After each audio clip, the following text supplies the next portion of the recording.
a really wide scope. We're looking at family mediation, separation and divorce, child protection, intergenerational mediation. So we want to ground the work of Insight in this very this broad field of family mediation, workplace mediation, church mediation as well. So it really is something that is extremely important, I think, for us to investigate and to explore with our guests this afternoon. And so we really want to meet the authors, the collaborators in this new book, Insight Mediation, A Learning Guide. And so I have the privilege of introducing the collaborators with us this afternoon and introducing them to you as well. And so a little bit of the framework for what we would do today is each speaker, there are four of us, we'd each have about 5 to 6 minutes or so to talk about the importance of the guide in our special way. And then we'd like to open it up to you. We have questions that hopefully you'll be interested in as well. And so that's the framework for this afternoon as we delve into this very special session, very exciting session of Insight Mediation. And we have four of us, as I say. Cheryl Picard, Dr. Cheryl Picard is the author of the new guide, which is available. And Marianne's going to give you that information, okay? Insight Mediation, a learning guide. And Cheryl Picard is an emerita professor from Carleton University, a true pioneer in the insight approach. And the thing about what Cheryl does with her practice in mediation is she really has a focus on theory and practice. And as a mediator, that's what really drew me to Insight, because yes, there's the theory, there's also the practice. And so I found that to be something that Cheryl offers in a very unique way. She has about 4 decades of work as a very experienced conflict practitioner. And Cheryl is also the author of the book that we mention so often on Insight Matters, Practicing Insight Mediation.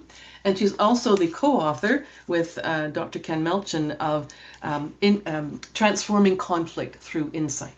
So Cheryl, we're really excited to have you here this afternoon, and we'll certainly await what you have to say. Next, I'll introduce Jennifer Suzor. And Jennifer is an accredited family mediator, a child protection mediator, and an accredited intergenerational mediator. Jennifer brings a lot of experience as well to the field of mediation.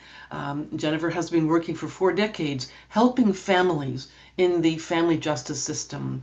And Jennifer is a trainer. She introduces the insight approach to people who participate in her training through insightful mediation training. So welcome, Jennifer.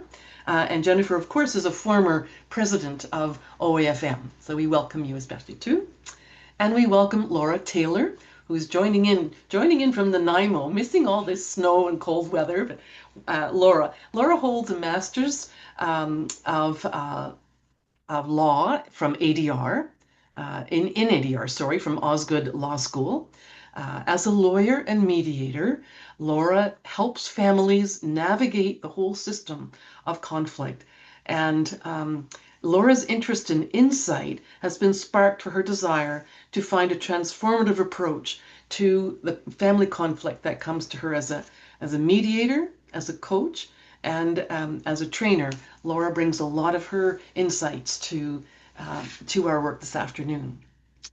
And so I'm going to start off, I'm going to jump in and just talk about what kind of background, like why was it important? And I know we say never ask a why question, but this is different. What was the purpose behind writing a new book? And Cheryl's, and I'm just going to put our timer on, so maybe Marianne and Judith can time me too for about 6 minutes. So the key thing about Insight is that, since 2016, OAFM has been training elder mediators with a change in name to intergenerational mediators. And as we trained new intergenerational mediators, we did so with the understanding, certainly from my perspective, that the insight approach was truly transformational within within intergenerational families. And in fact, in 2019, the Ontario Association for Family Mediation adopted Insight through Jennifer's presidency as OIFM president, adopted Insight as the modus operandi. Like, let's work with this and really see the kind of difference that it makes for families. And so subsequent training of intergenerational mediation mandated PIM. So I'm just going to call it PIM now.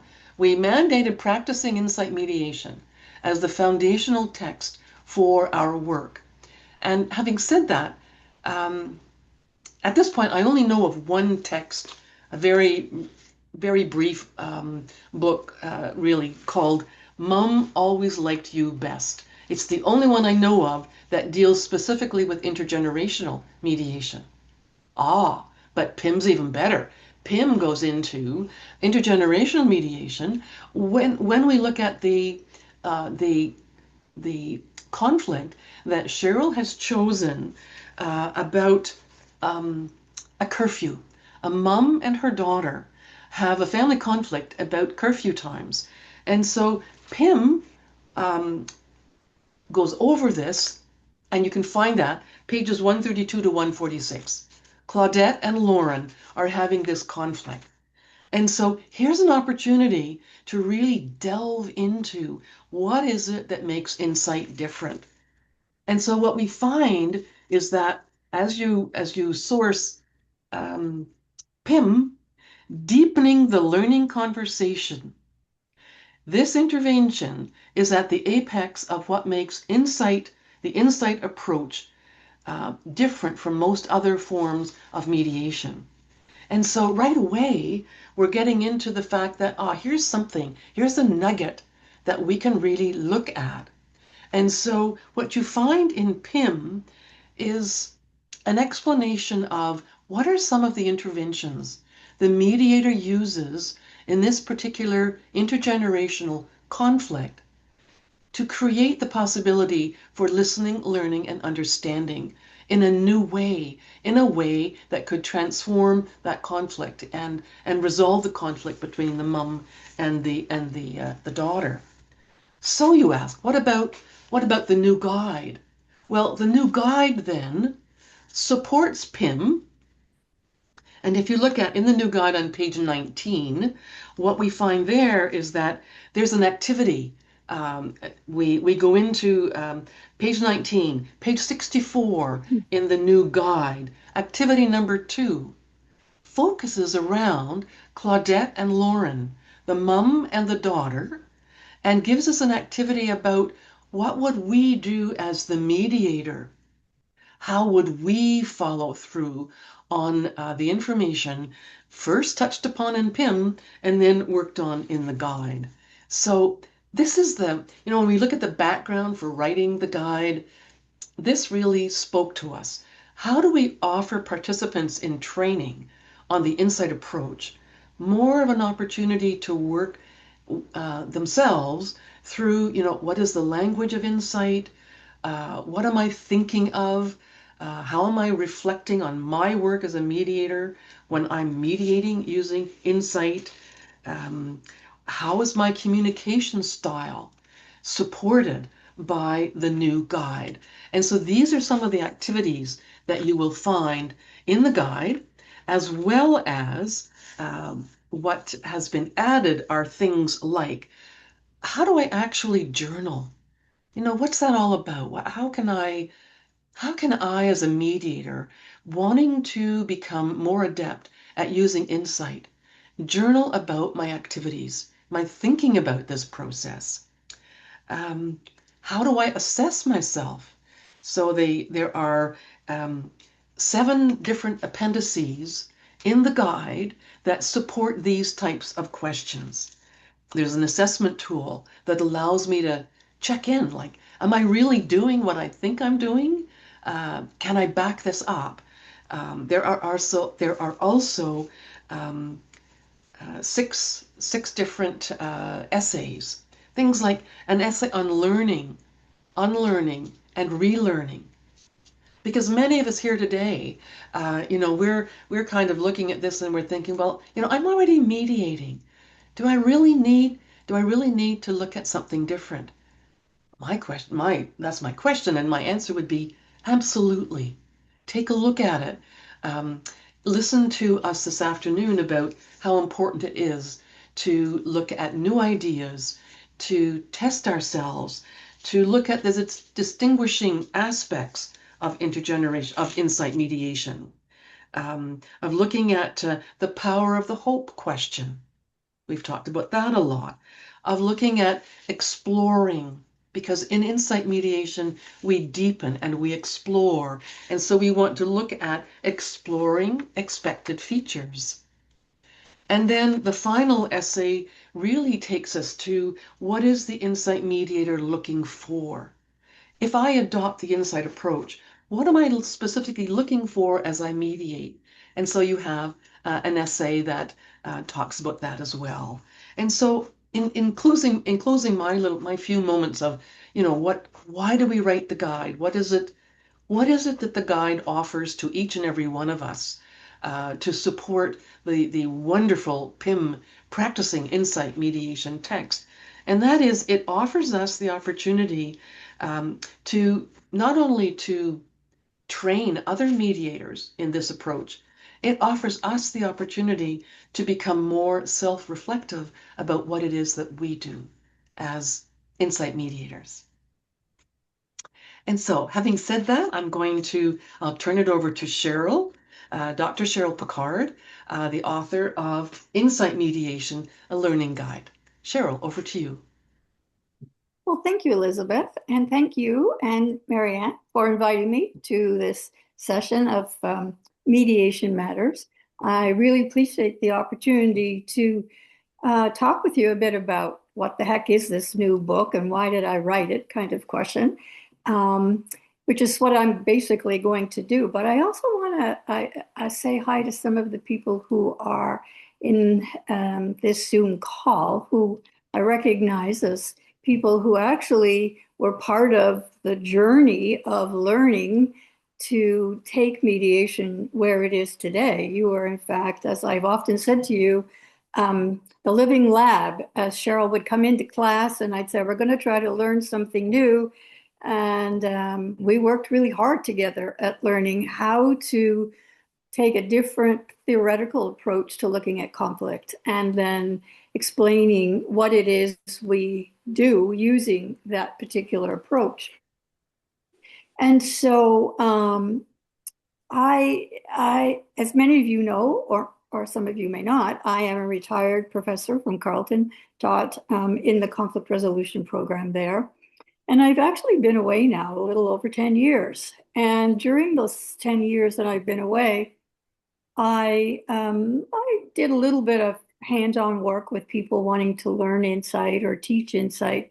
But basically, I spent my time along with working with my colleague Ken Melchin to really try to figure out how to be clear about what we say in PIM.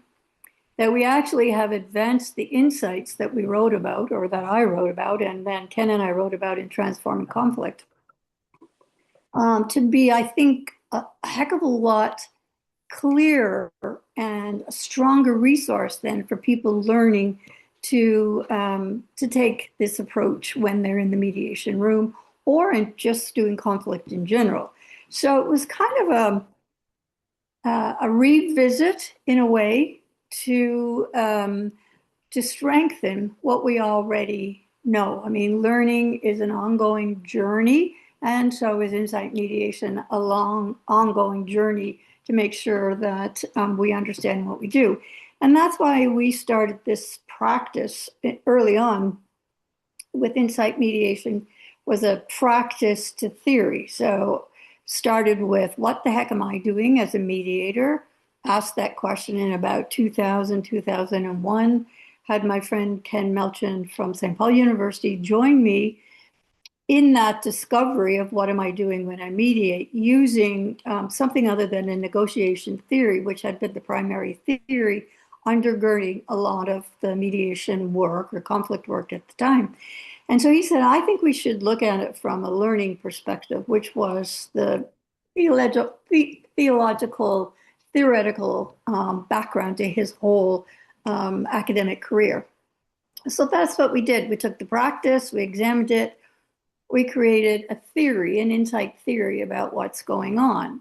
That then evolved into, and this is where the students, you'll remember, we're talking about this in the classroom. Then it was, okay, let's apply this theory now to the practice and improve the practice, which is what we did over a number of years. We worked really hard to make sense of what we were doing so that as a student in the classroom, if I asked you, why did you do what you just did?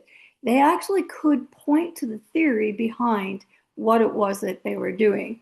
Not so much a big part of conflict resolution work in those earlier years. I think there's more of it happening now through transformative mediation and narrative mediation, where the theory and the practice are more closely aligned. I think insight, what I'm proud of with insight is that we took it, I think, really far, that we really spent a lot of time and a lot of energy and had a lot of resources to be able to engage the theory to the practice. So in some ways, the Insight Mediation Learning Guide that's just come out is a stronger explanation of the practice with the connections to the theory, but not so much explaining the theory. You can go to PIM and you can get the theory in PIM that we're using. But what we tried to do in this new guide was to give, in particular, trainers of mediators a strong resource that they could use in their training as they're teaching the insight approach to their students.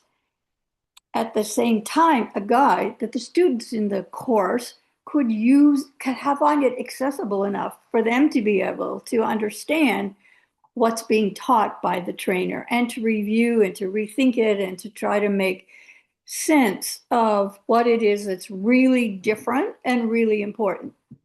So there's a whole chapter that we've dedicated to defining and giving examples of insight mediation terms. And there are many.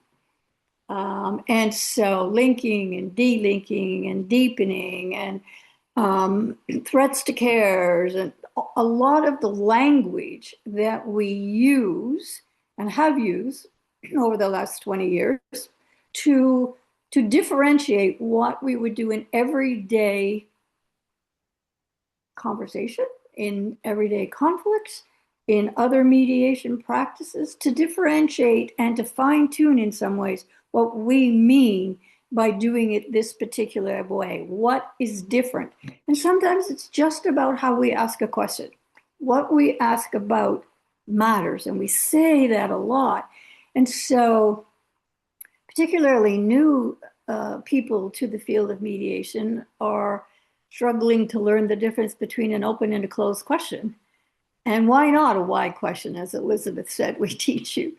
So even at that level, we want to begin to integrate the idea that it isn't just the nature, it isn't just how we ask the question, but very much an insight is what we ask about. And we spent a lot of time in this new book giving you examples, giving you dialogue, saying this is what it means and this is what it looks like. Because in some ways there wasn't a lot of that resource available. And we're so delighted that insight mediation has become very much a global movement. People around the world are learning about insight and being trained in insight. And so it just made sense from my perspective to spend some time articulating and writing and showing you as best I could. I'm not in the training room, but maybe my voice can be there through this particular guide. Um, Worked hard with Ken Malchin about 2 years before this came out, to strengthen the insights that we already had. So when Elizabeth mentioned previously, there's a working paper or an essay in this guide, that asks what are mediators looking for, insight mediators looking for. That's a really complex question, because at first go, you might say, well, that seems like a pretty directive question, that insight mediators are trying to do something. And so we explain what that question is even meaning, in the guide, that we're not looking for you to do something, we're looking for you to notice when change happens. And what are the kinds of things that the parties are likely to be doing when change happens, when they get an insight? What does an insight look like in a party? And how are they changed by it? And so if the mediator can't notice those moments, then they're unable to be able to use them to help the parties continue to expand the insight that they have, or to verify the insight that they have, and then to be able to use the insight that they have so that they can unblock the parties' learning to enable them to be able to be in dialogue together. I mean, that's the point of insight mediation, for parties to be able to do the work themselves, not for the mediator to do it. The mediator's job is to be able to get those um, blocks in learning through, because what people are doing when they're blocked in learning is they're defending what it is that matters to them. And it's not easy to let go of that when you care about something a lot, to be able to say, oh, I'm going to listen to you. Well, guess what? That doesn't just happen without some work, pre-work by the insight mediator, to get parties in a place that they actually can open their minds with the idea that they can learn something new. Um, how's my time, Elizabeth? What? I'm sorry, 1 minute? Okay. I'm lip reading you. So I want You're to a say, very good lip reader. okay. One Well, more then minute. in the last minute, what I do want to say is the thing that's really interesting, I think, for you who are listening to this, that's quite novel. And I think the writing of the book was novel because of the people who collaborated on the writing of this book. And so, of course, you all know Elizabeth and Elizabeth's experience and work with intergenerational, particularly using insight, was a great opportunity to be able to collaborate and put the insights that she's had in working with you in that particular conflict context, because it's not an experience that I would have. And then we've got Jen, who is a very well-known family mediation trainer who was keen to learn insight and bring it into her training venue. And so, we really talked about and thought about how would that look in training, and Jen's going to talk about that. So I don't want to take your gusto here, Jen, but it allowed another kind of set of lenses in addition to Elizabeth and listen to mine. And by the way, Ken Melton was part of reading drafts and early work in terms of that. So he also had a lens that he brought to this book that's now out. And then Laura, I met Laura, who was a really keen lawyer mediator who wanted to learn insight. And she had been taking as much opportunity to do insight training, not as experienced, but that's the voice we wanted. We wanted to have a voice of somebody who could say, yeah, I can read that. That makes sense to me. Or here's what I'm reading. Is that what you're saying? So we had a really strong team with different lenses to look at how to make this book most accessible to the trainer, who may not have their own deep background in insight, but can use this to teach insight as a different way of looking at it from other approaches, and somebody who is just a newbie, Laura, if I can say that, is a newbie in a way to the insight approach, to be able to say, have we really captured what we need to capture to help you learn? So let me end here then, and I look forward to a conversation or questions as we finish up. So thank you for listening. Thank you very much, Cheryl. I'll turn it over to Jen. Okay, well, hi everyone. Of course, I know many of you, and it's nice to see you. I can never fail to forget, Marianne's going to laugh, but my introduction to Cheryl was Marianne putting her cell phone in a coffee cup because Elizabeth was trying to get Cheryl beamed in pre-Zoom days to our very first intergenerational training. And Elizabeth, of course, had introduced us to Insight as we were unraveling and developing the elder mediation, as it was then called, curriculum. So that's when I met Cheryl. I think of the coffee cup every time. This has just been a labor of love and passion.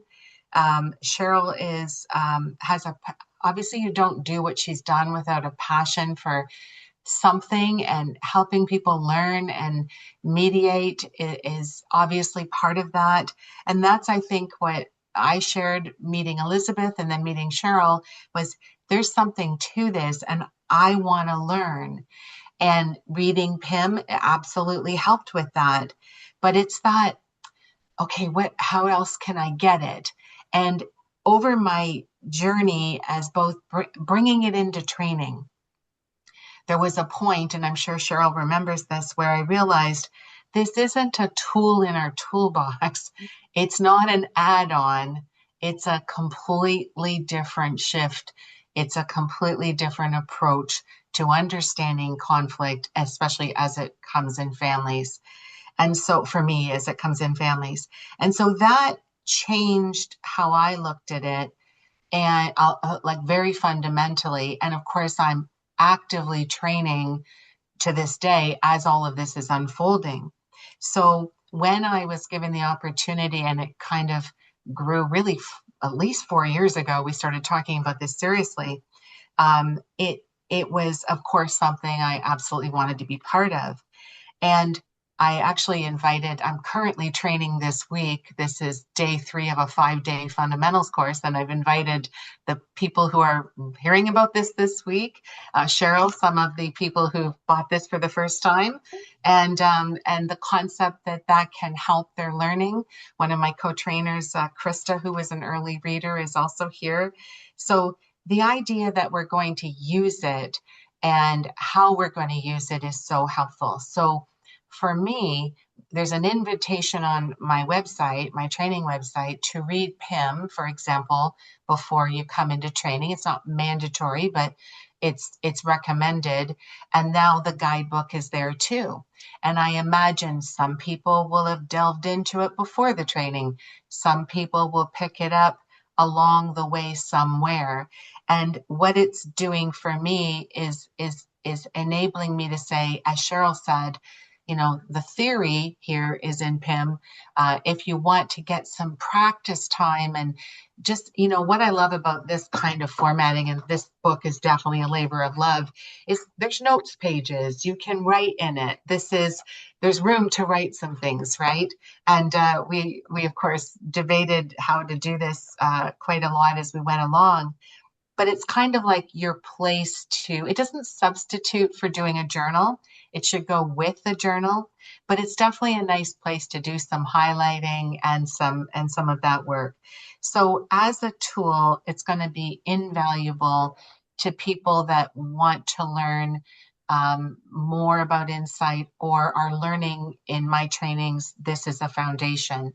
And we just today, just moments ago, was talking about, in particular with parenting mediation, why is insight important? And, what is the idea that they have a future relationship, and that we have to keep them out of problem solving until they broaden their understanding about what is important to them as parents. So, again, as Cheryl said, like, it's nice to say, and here's, on this page, this concept is expanded upon. So I'm just really excited about that. And then just today, as we were kind of coming in here, I thought, you know what? I really want to know how people are using it. So it's already on our webpage. I just set aside 3 dates, just from 6 o'clock to 7 or 7:30. Who knows? Cheryl, Laura, or Elizabeth might show up if they want. And I'm going to launch a little book club. And this is free. But for anybody picking it up and starting to use it, because many of you were trained in intergenerational by Elizabeth, and maybe you've taken something with me and you want to kind of, go deeper, those are 3 dates. You can come to all of them. You can come to one of them, but I'm going to be live hosting it and just excited to hear, is it helping? How is it helping?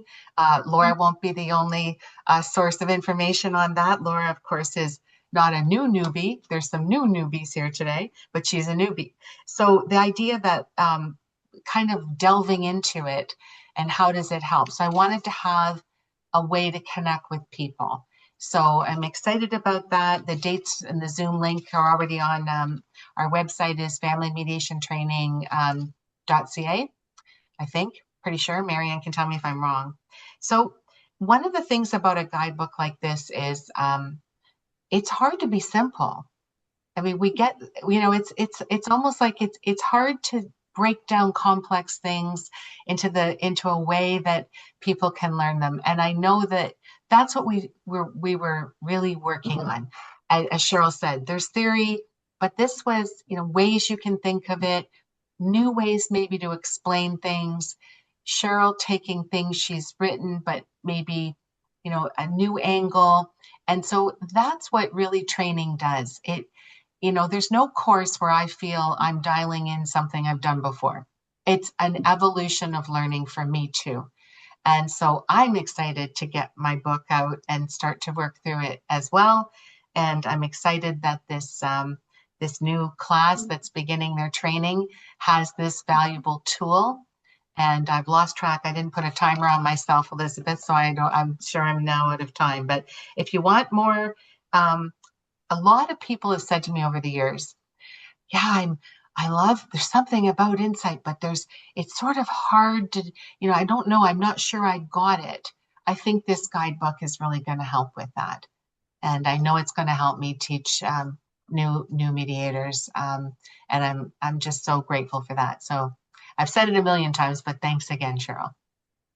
And thanks for introducing me to Cheryl, Elizabeth. And Marianne, thanks for your coffee cup idea. I would have never heard her that day, but for you. So. Thank you, Jen. That was great. Thanks very much. All right, we'll turn it over to Laura. Thank you. So, as you've heard, I am here as a newbie, not new to mediation, but newer to insight mediation. And I was having the struggles that Jennifer described in terms of trying to get a grasp on what's different about insight mediation and how to do it, and recognizing how different it is from what I was trained in, which is interest-based mediation. And through my Master's of Law, I had the benefit of studying all the different styles. And it's actually way back when I was doing my Master's that I discovered insight. And fast forward, I've had the pleasure of being able to work with Cheryl and Jennifer and Elizabeth on this, which has just been an incredible learning opportunity for me, because it's by working on this learning guide, it's achieved what Jennifer's just described. It's really anchored my learning and helping me develop a lived practice of insight mediation. And so as what we've heard already, this notion of PIM has the theory and practice in it, and the learning guide is more practice focused, and it's really, really helped me bring to life the theory and the practice in my own mediation practice. The concepts and yeah, it's really made an impact and really anchored my learning. So I'm really super grateful for the opportunity to be a part of this collaboration. And how it's impacted my practice is that I think at its core, the guide isn't just about how to do insight mediation, but it's about it supports you in becoming an insight mediator. And that's the difference that I'm experiencing in my practice. And so to give sort of a sense of how it's impacted my practice, the guide has really supported the self-reflection piece that we've heard about, which has been key. And it's also brought to light and supported the unlearning. And so being trained in these different interest-based mediation, it's really helped me unlearn old habits that were invisible to me. And so what the learning guide has helped me is to make the invisible visible. And by that I mean my own assumptions, my own bringing an awareness to my practice and thinking about what I'm doing and why I'm doing it. And as Cheryl talks about, linking it to theory. And it's been integral in helping me notice things I didn't notice before, which gives me a chance to respond in different ways. It's helped me notice defensive behavior in ways I didn't notice it before as a trained interest-based mediator. And for example, in a mediation, one of the parties began making ultimatums about how they wanted the process to unfold. And these were clear ultimatums that came out of nowhere.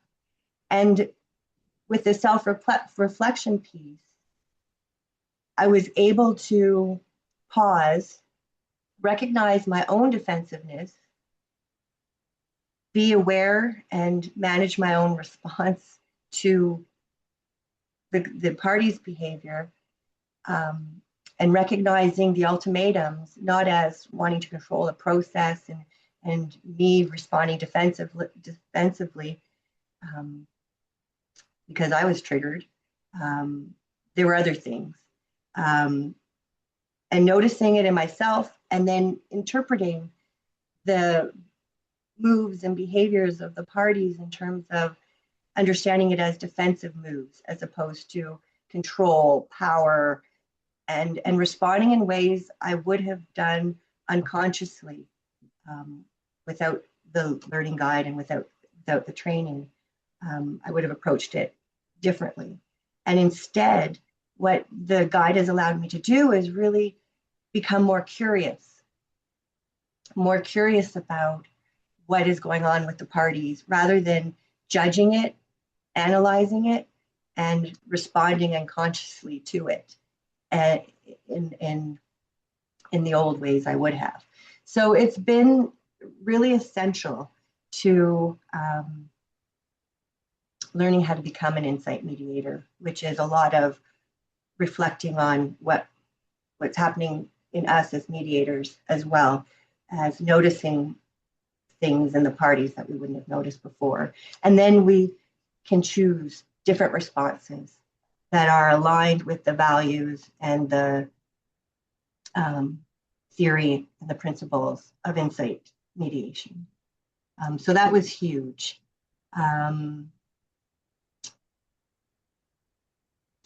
Just looking to see if there's any other thoughts.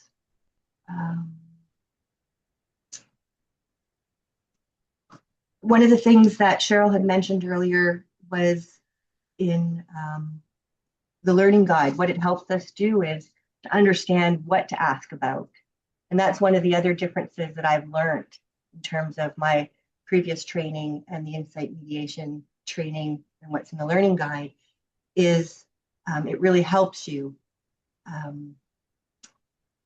zone in on what to be asking about, which is a lot different than what we'd be asking about if we're not self-aware and in a different process. So it has been very instrumental in really jump-starting my insight practice. And I highly, highly recommend it. It's made a huge, huge difference in taking the theory and bringing it to life and developing a lived practice. So, thank you, Cheryl, and for the other collaborators for such an essential piece of work for us, newbies and learners. Thank you very much, Laura. Yes, there's a lot. Everyone has said so much in terms of what we could work with now for the next about 15 minutes.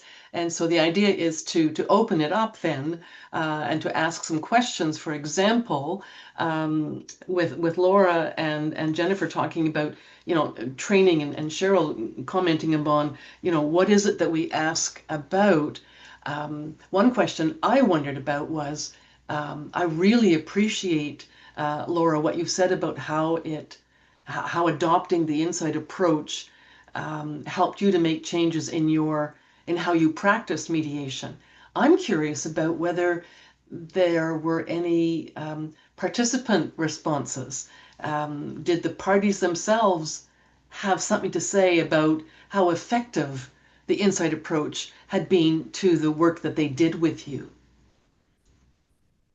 Well, in that particular case, there were some developments that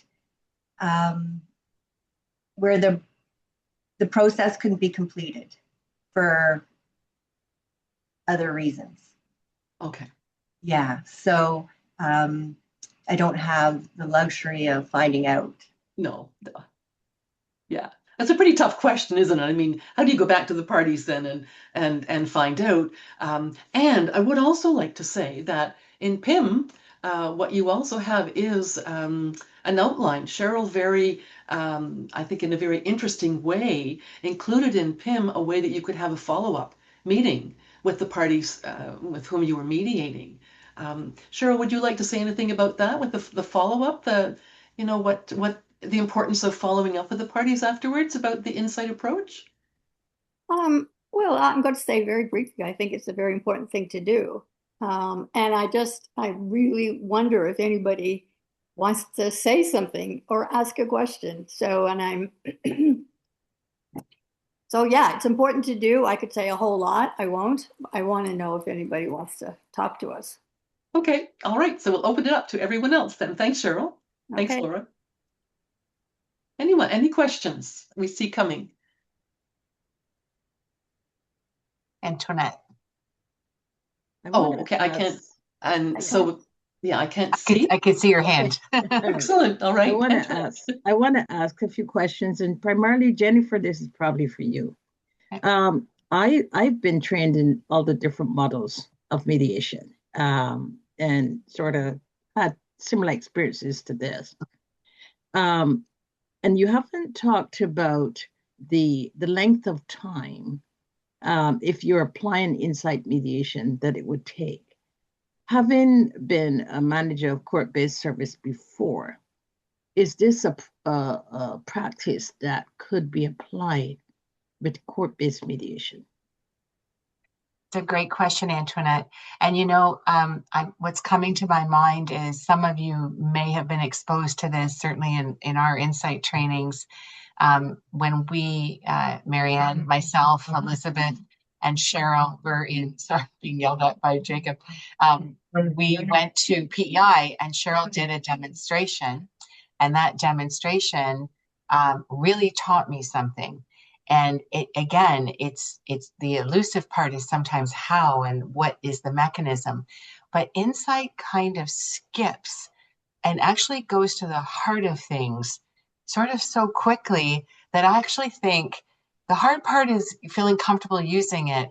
Once you use it, it's more efficient. And Cheryl, I can see you nodding, but there's something, because we're not elaborating on defense stories, which are usually the clutter that takes up all the space. And because when we do that well, the reaction to those defense stories, the defending begetting defending, is eliminated, although it might take more thinking time, and I guess in an on-site mediation, the atmosphere might not be conducive always, the concept of getting to the heart of things. I give this example sometimes because you know what, even we, and Laura just alluded to this, as a practitioner, I can be defending myself, right? And that's what Laura was talking about. So I'm going to use this example. A young man says, I want 50-50. Old me would have thought I need to reframe that language for him. New me says, you want 50-50. And following the process within about 2 minutes, asking layered, deepening questions, he, after kind of making some rights-based statements about how he deserves it and whatnot, when you get into the, and what would it give you if you wake up, if you had it, what would that change? He gets to this place of, I just don't want to be a weekend father. And very, like literally within minutes, he said something like, well, not like I'm not going to have it now, but that's what I want. And he came in saying about a baby, a 1 month old baby, I want 50-50 now. And within minutes was that, well, not right now, but later. So I think of that example a lot as if I asked him what, more about his defense story, how much longer that would have taken, as opposed to what matters there. So if that answers that, and I often say this in training, a lot of times lawyers, when we get into this stuff, they think of it as the soft stuff and the unnecessary emotional stuff. But when you try to avoid that stuff, it just pops up anyway. So what we do is somewhat with some surgical precision is get to it and get past it and through it. And so I find it's more efficient. Although, again, you gotta learn it and feel comfortable using it. Yeah. The other question I have, and this is for any of you, is it applicable to various cultures? It's a good point. Anybody? I'm happy to jump in a Yes. bit here. I think the answer would be not so much whether it's applicable, but can the insight mediator, is the insight mediator familiar enough with the other cultures to notice and recognize the signals about when they're being intrusive, or when it's not appropriate? So my general answer would be, I think so. I have not heard that it's not, and there are lots of people from different cultures using this particular approach. It is the communication skills are very direct. Lots of cultures don't speak that way. So the mediator would have to be sensitive to speaking in a way that is appropriate for the parties. But it isn't the approach that has to change. It is that the mediator needs to understand those contextual differences across cultures. Yeah. I was going to say too that it can be cultural, but can also be just certain personalities have a harder time being self-reflective. And those are times when you might have to, shift a bit. It does require some ability to go to allow yourself to open a door to examine it. Chris always uses this expression too. We brush against trauma. And that's something else you have to be mindful of when you're sort of saying to someone what matters there or what worries you. There are some people, regardless of which culture, that might have a challenge, and we have to be sensitive to that. So, but in some cultures, would it be more so? Possibly, although I'm tending these days to more and more think, treat each person in front of you, be curious. Insight's all about curiosity. Be curious about that person in front of you, and try and stay away from any kind of assumptions about what their culture may be to begin with, because that's probably where we go wrong more often than right. Being sensitive and being humble enough to recognize we might not know how they are. So just if I can just say, one of the things that we teach, it's a very basic, but it's probably the most powerful tool in insight. And that is the skill of noticing. And so every intervention, every what we ask about, which direction we go in terms of a skill that we're going to use is all based on what we notice what's going on with the parties. So think about it this way: the insight mediator is responding to what the parties are doing, and that gives us the cues to know how best to be helpful to allow them to get to those deep emotional levels that Jen's talking about there. Thank you. I haven't read the book, but I will purchase it and I will read it. Yeah. Thank you. I see Leah, just, and then, oh, sorry.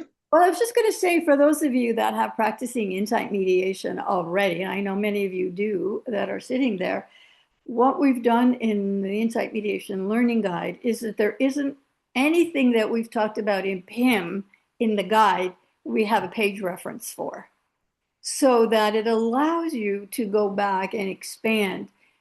Oh yeah, what is the theory about that? Well, we give you a tiny bit of the theory in the guide. You can go back to where the theory is more elaborated on in PIM. So it's a nice combination resource to be able to understand the theory, because if you don't understand the theory, you really can't do the practice. It's not formulaic. It's not formulaic. It really is knowing about how people learn and how we then help our parties learn so that they can engage in resolving or dealing with their differences on their own.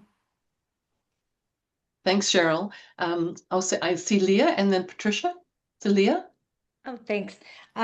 So I'll just say I just ordered it, but so it's coming in.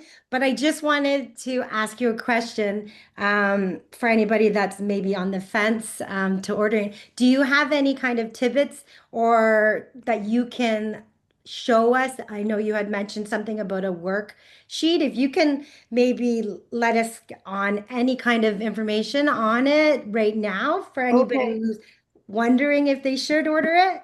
Leah, that's a great question. Thank you for the opportunity. One of the things that we did in the book, besides defining and illustrating what we think is the hard, unknown parts for the people reading this, there's a lot of activities. Every chapter has a series of activities.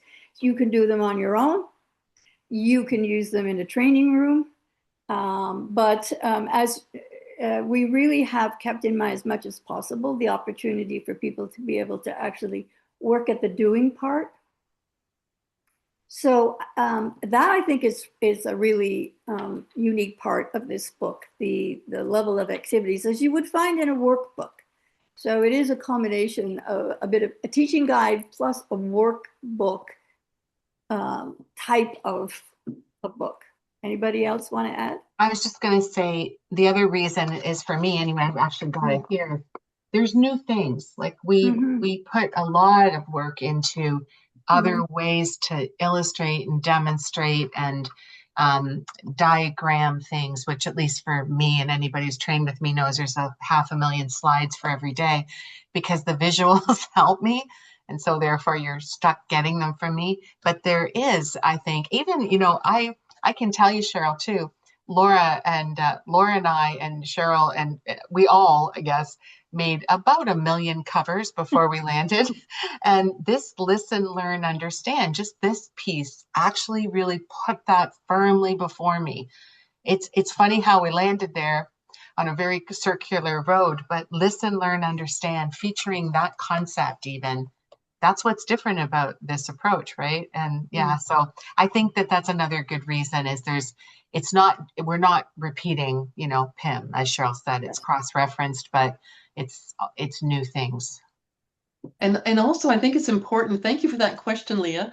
It's also important to realize that you've got some updates in the guide as well. For example, in PIM, you've got listen, learn, understand, and the role. Where does that come from? The operations of learning. And so in PIM, you've got pages 36 to 42, and then in the guide, you've got pages 29 to 31 with an update to what was written in PIM. Because as Cheryl said, it's this wonder of things are evolving. There's something new that's coming out, and I think Cheryl has certainly emphasized that the newness that you can find in the guide as well. I know Patricia had a question. Patricia? I I want to second Jennifer what you said about visuals. I'm a huge visual person. If I read something and then I look at it, it like literally sticks better in my brain. So I haven't read the book yet, but when the question about culture came up, I think one thing that I kind of took away, and you can correct me if I'm wrong, is that there's actually a sense that goes deeper than that, like your global humanity, like your principles are really hooked into evolutionary psychology. Like what are your, stress response? What's your cognitive biases? What's your emotional regulation? So if that's what it's, teaching, then right there, I think that's like amazing because that's something, as I said, it doesn't matter what culture you are. We all have that thing in common as a human being. And so is that kind of what you guys were saying? Did I hit it or am I a bit off? Well, I think you expanded on it for me, and I was already going to tease Cheryl that I already have thoughts about next edition, and I think you just gave us another one to just expand upon. I just love the way that was said. That Mhm. so for me anyway, I thought that was really helpful. I think it is what's being said, but maybe you've just even enunciated it in an even deeper way. I appreciate. Yeah, Patricia, absolutely. I'd And I like to think, give the final word to Cheryl. oh, sorry. Well, I I was think going to just it's so say important, that, Cheryl. yeah, sorry. I was just going to say that if anything, we erred on the side of not bringing in and describing or defining a whole lot of different theoretical social theories. That was very purposeful. So, as you did say really wisely, these are the kinds of things that are going on in conflict. Did we talk about those? Not specifically in that way, but I think what we've really tried to stress for you is how how to do that deepening work of discovery without escalating parties, but in fact making them feel more heard and willing to trust you to be able to engage in things that are blocking them. You don't need to know what's going on in that way theoretically, but you need to know how to do that. And we erred on that side, I think. It'll be interesting to get feedback from people. My last word is I would love to hear from people if you get this book and what you think about the work. And I'm likely to pop onto the book club, Jen. And Hmm. because I do think, is there another book? I don't know. I mean, I would say it's my last one, but who knows?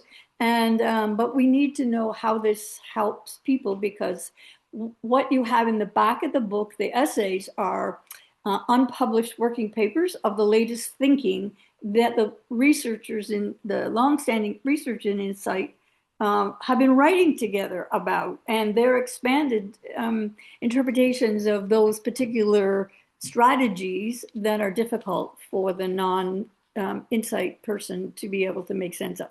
So you're getting the latest in the know in this book, is what I would say. But ideally, what you get is Oh, shoot.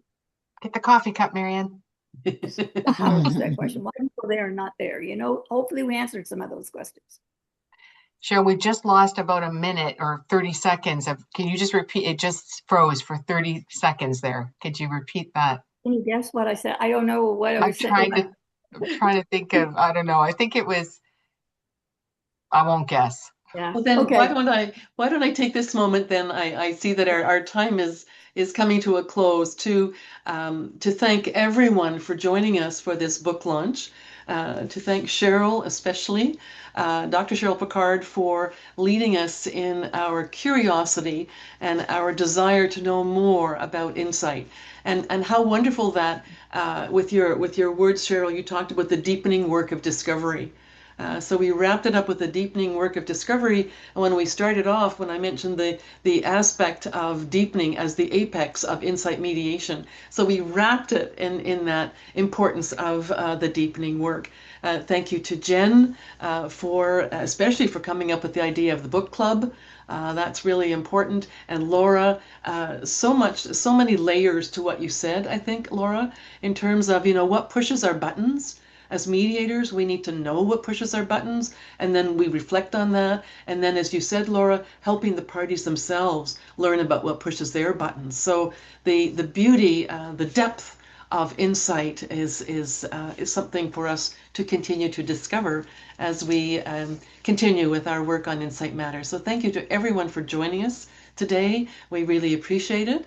And as always, thank you, Marianne, for facilitating our discussions.